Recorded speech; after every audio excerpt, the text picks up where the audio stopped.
Ikvienam cilvēkam ir kāds talants, ko vajadzētu apzināties jau bērnībā.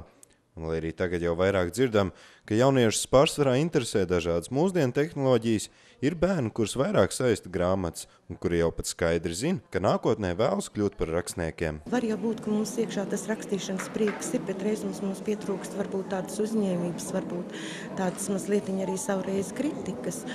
Un klausoties, ko stāsta dzejnieki, es domāju, ka bērni arī šīs sajūtas roda. Es rakstu katru dienu kaut nedaudz, un es esmu sarakstījusi dažas grāmatas, kaut gan īsāks un garāks.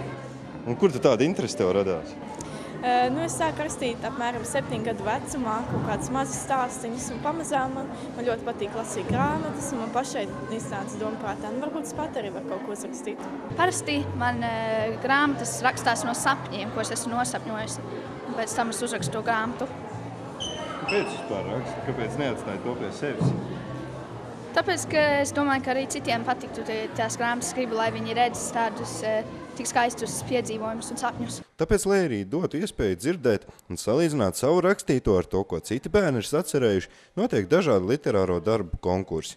Tā nu pat Dikļos tika aizvadīts Latvijas jauno literatūras talantu konkurss. Sacerējums ir rakstīt viens, ko skolotāji uzliek. Jā, arī šeit ir varbūt tāda lociņa par noteiktu tēmu, bet šeit bērni izsaka varbūt savas domas, ko varbūt viņi neatļaujas esejās izteikt. Tās ir viņus personīgās, ja?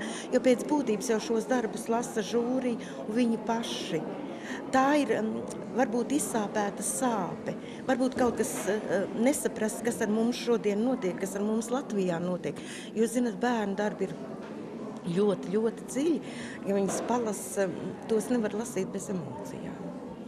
Viņiem vajag izteikties, jo internets jau tas jau nav viss. Viņiem vajag savu rūpi izteikt, varbūt kaut vai vienreiz gadā, bet izteikt uz papīra. Pasākuma laikā bērni tikai klausījās dzejas un prózas lasījumus, bet arī radoši strādāja. Lūk, šāda spārīte būs tā, ko es ceru, ka katrs bērns aiznesīs līdzi šodien. Te ir tāds kociņš, uz kā mēs veidosim to galviņu ķermenīti. Tas ir aplikācijas papīrs un tīls, kas pacels spārnos šo tēlu.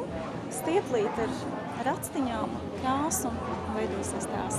Jauno literatūras talantu konkursā Bērnu literatūras maģija, kas notika jau 7. gadu, piedalījās vairāk kā 100 bērnu, kuri kopā iesūtīja vairāk kā 150 darbus, kas savā ziņā jau apliecina, ka konkursa mērķis veicināt skolēnu interesi par literatūru ir sasniegts, jo gadu no gada konkursā piedalās aizvien vairāk bērnu.